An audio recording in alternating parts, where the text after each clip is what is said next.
sun pushing me around, but I stand my ground, and I won't back down. Thank you, thank you, thank you. Thank you. Hello, Wisconsin, Wisconsin, Wisconsin. He first introduced me to Wisconsin a long time ago when I was a kid. I'm only 40 now, but I was a kid. Did you have a good 4th of July? By the way, if you wonder whether Trump has it all together, did you ever hear how he explained the 4th of July speech 5 years ago?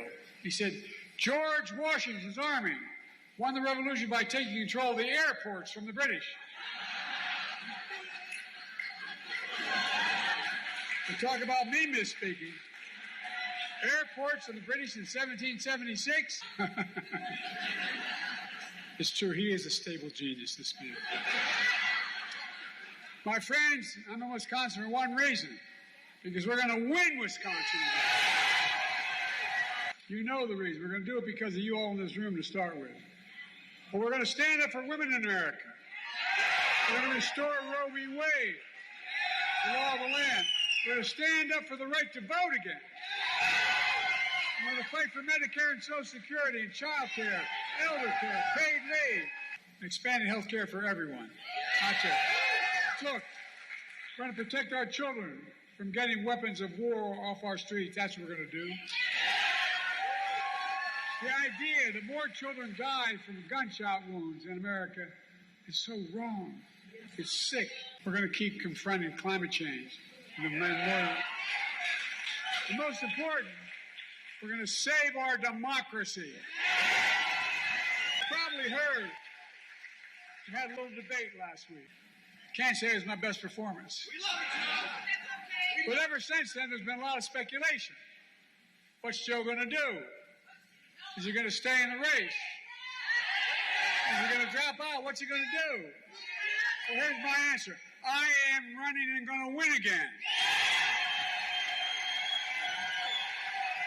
Because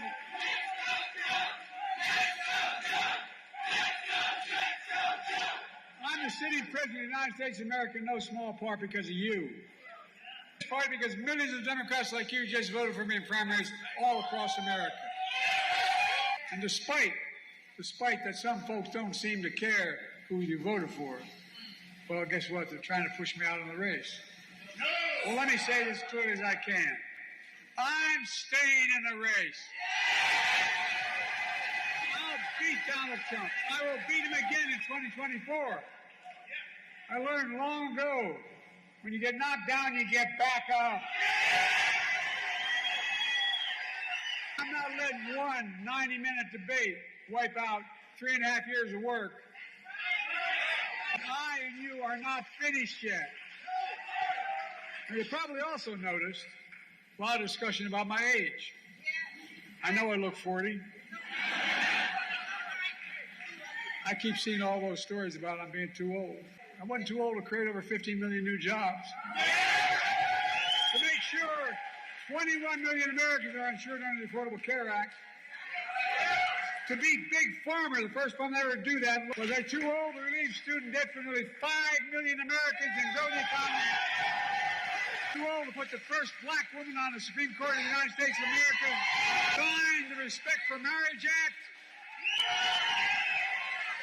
Was I too old to sign the most significant gun safety law in 30 years? The biggest climate bill in the history of the world. But then, my critics say, sure, but he did all that. But that was in the past. What about now? How about the 200,000 jobs we announced yesterday?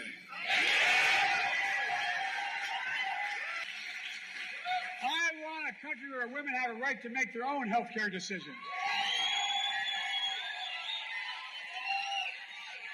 Trump wants an America where abortion is banned and women are punished. I want an America where health care is a right, not a privilege. So let me ask you, what do you think? You think I'm too old to restore Roe v. Wade, the law of the land? You think I'm too old to ban assault weapons again? To protect Social Security and Medicare? to get child care, elder care for working families in need, to make billionaires finally start to pay something beyond 8.2%. Is that great? We're too old to beat Donald Trump. I can hardly wait. Let's focus on what really matters. We're running against the biggest liar and the biggest threat to our democracy in American history.